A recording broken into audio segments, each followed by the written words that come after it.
Hello there, everyone, and welcome to another episode of Annie Talks. I am your host, Annie Rivera. If you're new to this podcast, thank you for tuning in, and thank you to those who have already subscribed, and welcome back. So as you know, this podcast, I have the opportunity to talk to awesome people who have wonderful stories to tell, and in this episode, I'm thrilled to talk with the Los Angeles Temptation head football coach and defensive coordinator, Tui Suiaunoa. Tui went to Carson High School, my alma mater. Yay, go Colts! So without further ado, here now is my conversation with Tui. Hi, Tui. How are you? Good morning, Annie. I'm good, thank you. Good morning. Well, thank you so much for being on the show, this podcast. I really, truly appreciate it. So why don't you just go ahead for our listeners, give a sense of your background. I was born in Torrance, California. I went to Carson High School, graduated in 1986, went on to El Camino Junior College, and graduated there in 1990. But in 1987, we were the first team at El Camino Junior College to ever win a national championship. We went 11-0.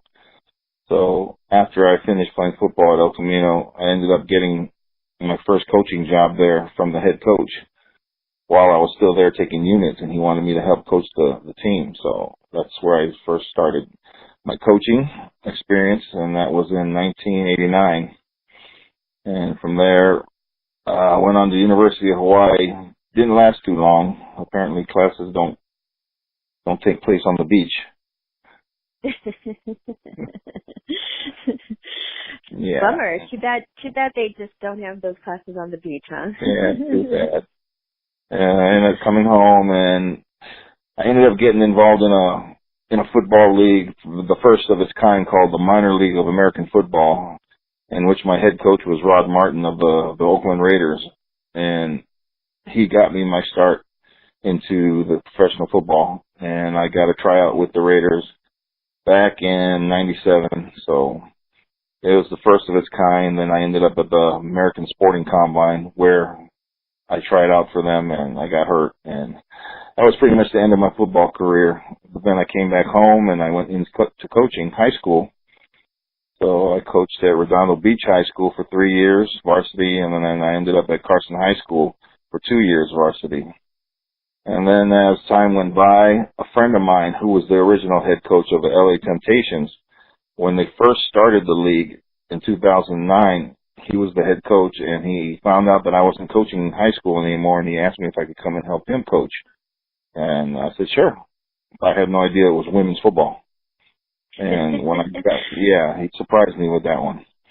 And then it was a different kind of women's football too. It wasn't full gear, full pads like men, 11-on-11. It was kind of strange, but that's how I ended up on the team as his defensive coordinator. And then as the years went by, I've been in the league for 8 years. He finally retired in 2015, and that's when I took over the team in 2016.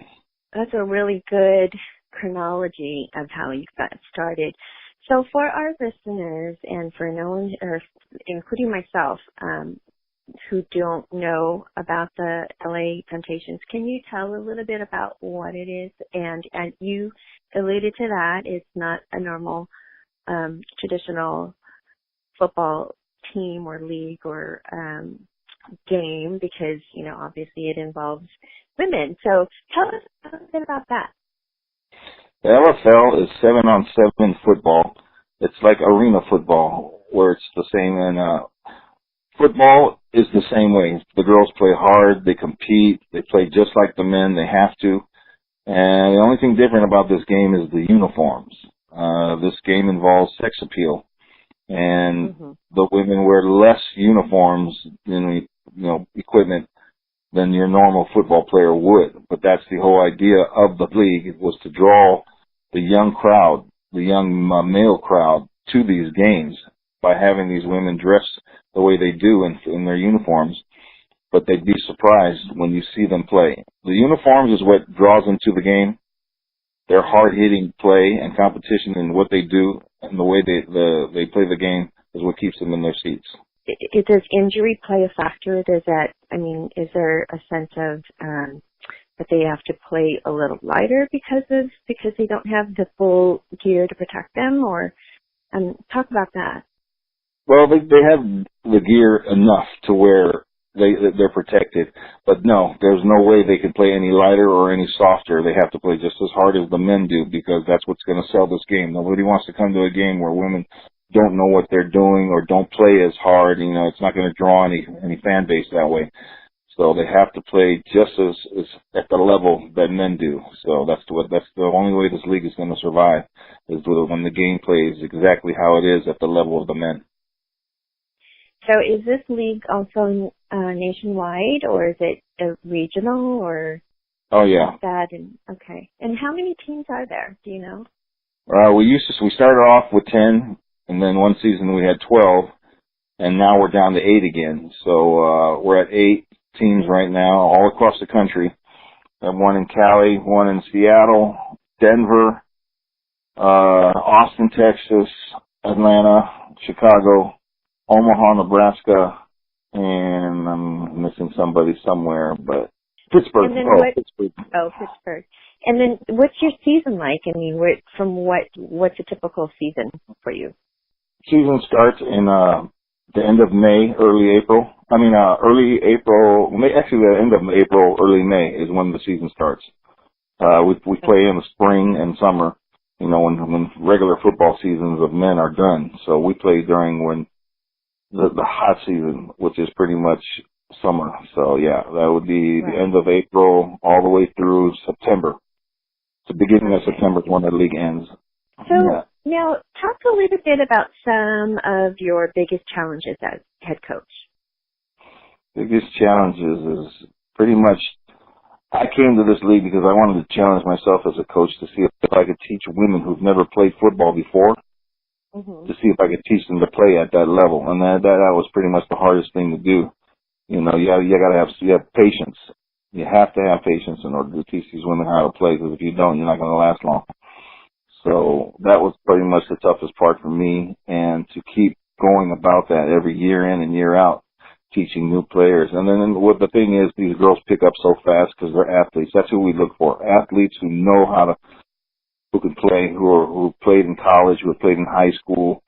Those are the type of players we're looking for, who are in phenomenal shape. So it makes it easier for us to coach those types of women, because they understand what it's like to be an athlete and what we expect of them. So that's just probably pretty much been the toughest part of coaching, is just teaching them how to play the game and the basics and stuff. But other than that, it's been going fine. The first 3 years was tough, but right after that, you really see how the game changes so quickly, and how the athletes evolve right away, because they know what's expected of them every year. So the athletes get bigger, better, faster, and stronger. Bigger, better, faster, and stronger every year, and it's great to see that develop. And we got a great group of athletes in this league right now. That's wonderful. So now let's talk on the flip side of that. So what are some of your biggest accomplishments, both on the career track and then maybe something more personal?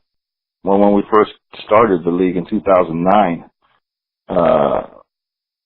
we won the very first 3 championships, 2009, 2010, 2011.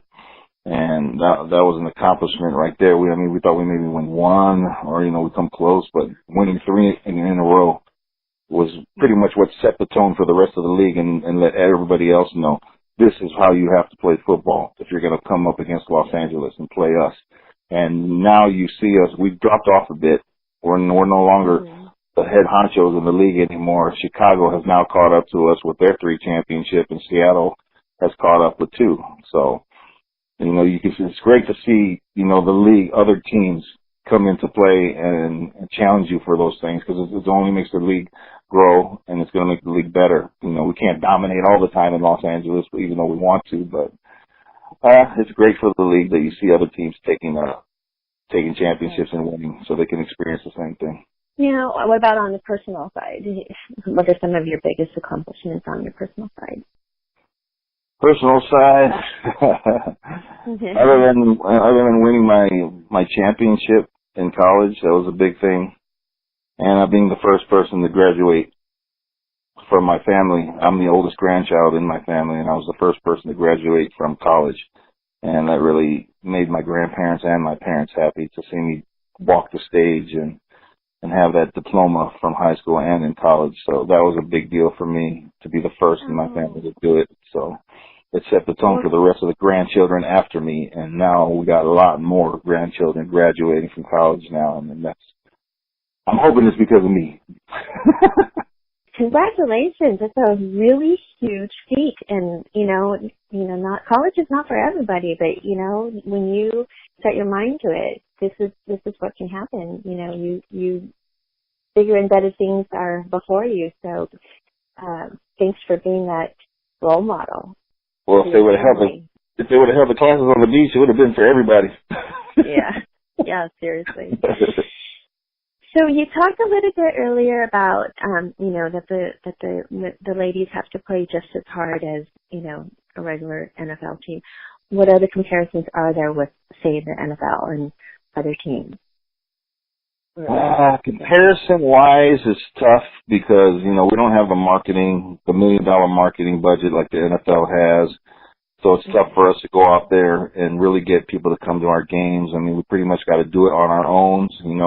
The players got to go out there and talk to fans. We got to hold events at like certain places like bars or conventions that are going on, sports conventions or fitness conventions to get our word out of who we are.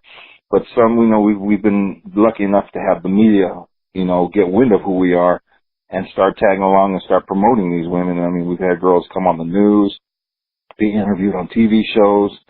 A few of our players have been in, a couple movies and stuff. So that's how these girls go out there and help promote this league. And in return, they're getting good gigs off of this after, for them, modeling wise and stuff like that. So, but as far as comparison wise, it's tough to compare us to the NFL. The only thing I can think of, it would be just the competitiveness that these women have, the drive that they have to win, the desire, and the sacrifice that it takes to play in this league. It's just up there with the NFL. I mean, you got to sacrifice and you got to be at the top of your game if you're going to stay in that league. And it's the same holds true here in this league. When you start lagging 1 minute, some girls are going to come up and take your place right away, and we look at it that way.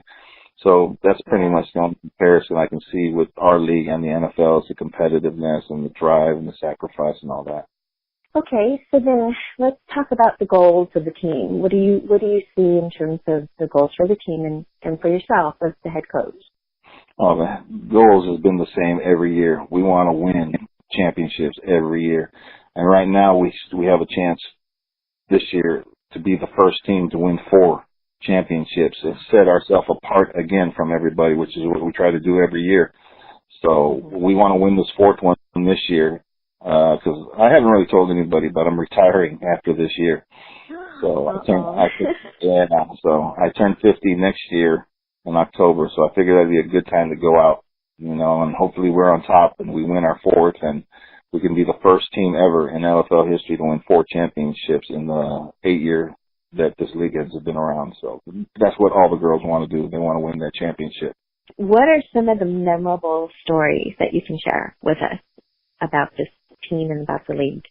The very first year was awesome. I mean, when we made it to the playoffs in the first year, we were ranked last coming into the playoffs. So the league flies all 4 teams for the LFL. It's called the LFL Awards Banquet, and they take all the 4 teams down. This year in 2009, they flew us to Miami. So we went to Miami to have the LFL Awards Banquet where the players get all their awards from different teams and stuff. But during their banquet, every team gets up there or the head coaches and the assistant coaches get up there to say a few words about how they feel about the league and everything. And, it just so happened we were last because, we were ranked last. So they put us last to go up there and talk. So anyways, my head coach got up there and he started talking about, the league and the team. And then they made the wrong move of saying, Tui, would you like to say something? And I was like, sure. So they handed me the mic, and the first thing I said, I didn't even hesitate. I just looked at every team out there, the other 3 teams, and I said, hey, I hate for you guys to be here and have to hear this, but all you guys are going to lose. We're going to win the whole thing. Bottom line, that's it. Done. We're going to win this whole thing. And then they all booed me and told me to get off the stage. Oh, my goodness. But my team was cheering. My team was the only one cheering, for me and saying, yeah, coach, yeah, coach. But all the other three teams were booing me, telling me to get off the stage. And we ended up winning. We beat everybody, and we won the championship that year. See, way to intimidate them, way to instill that fear in all of them, right? So what's the best way for patrons and fans to look at your game schedule and look at the things that, your team info? I assume it's your website, correct? Oh, yeah. Yeah, we have a website called lflus.com. And that pretty much has all the itinerary of anything you want to know about teams, player stats, players, bios, schedules, what teams are in the league, events that are going on, what's going on with these teams, all-star games, home games, whatever you need to know is at lflus.com. And you can also go to the Legends Football League on Facebook and find any information you need also on teams and what's going on with the league. So you got Facebook and you got the website itself at lflus.com for people to find out ticket-wise and, if they want to go to tickets and games and stuff. And that's throughout the entire U.S., not just in LA. It gives you information on every team in the U.S. The last question I have is, what one takeaway or message would you like to convey to aspiring athletes, particularly those who want to pursue a career in this type of football league? Women who want to come into our league and play, they have to pretty much sacrifice their life to come over here because it takes a ton of work to be here, and the athletes that we have now are just phenomenal. So competitiveness is tough. If you're going to come in here, you better be one hell of an athlete to beat out the girls that we have because we choose the best every year, and they have to really sacrifice their time, and if they have a job, that might come into play and stuff like that. So they really have to come in here determined to win a job, determined to be on this team, sacrifice their time to be there, practice. They got to work out. They got to keep their bodies strong, and it just takes so much to be a professional athlete that, you just got to put everything into it and everything else on hold. And just put your whole mind into being the best at what you do to play this game in order for you to last and make it here. So just be determined, have the will, determination, and desire to come out here and play, and you'll be fine. Well, thank you so much. And I'd like to actually something fun. I'd love to do a real quick, what we call a rapid fire round or rapid bound, and just what comes off the top of your mind, and with the next series of questions, if you are set, we can set the timer for 2 minutes, and you can Here we go. Okay, here we go. I'm setting the timer now, and go. Okay, so what is your favorite food to eat? Favorite food to eat, that would be lobster. Okay, and what's your favorite vacation spot? Favorite vacation spot, Ko'olina Resort in Hawaii. Oh, yay! Okay, if you weren't coaching, what would your dream job be? To own an NFL team. Okay. And what is one thing about you people don't know? One thing that people don't know, I sing in the shower when no one's home. And what's the last song you heard on your playlist? Bruno Mars, 24K. Woohoo! And what's your favorite nickname someone gave you? That would be Guilty 56 that they tried to attach to me in high school, and I was like, no, I am not going along with that. Guilty 56. Oh my goodness! I'm sure there's a story behind that. And then what's the worst nickname someone gave you? Worst nickname? Snuggles? That's so funny. And what's your favorite subject in high school? What was your favorite subject in high school? Oh, every Polynesian's favorite. PE. Right? What's your guilty pleasure? My guilty pleasure? Chocolates. Yay. Okay. Yeah. And are you a dog person or cat person? Dog. Okay. And what's your favorite thing you do or what's the first thing you do when you wake up? Oh, can I say that on the air? I use the bathroom. That's the first thing I do. Okay. So what's the last thing you do before falling asleep? Last thing I do before falling asleep, kiss my girlfriend goodnight. Awesome. Yay, that is it. We are all set. Well, Tui, thank you so very, very much for this opportunity to interview you and learn more about you and talk about the LA Temptations. I think it's going to be, a great year. We wish you luck this next coming year and a happy retirement.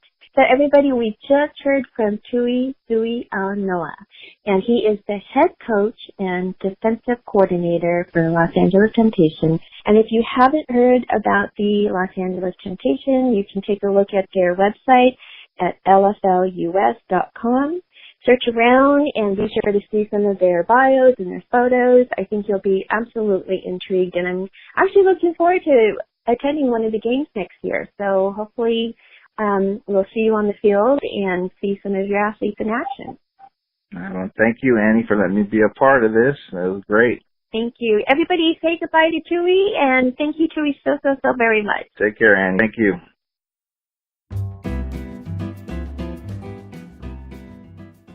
Hi, this is Coach Tui of the Los Angeles Temptations of the Legends Football League, and you are listening to Annie Talks.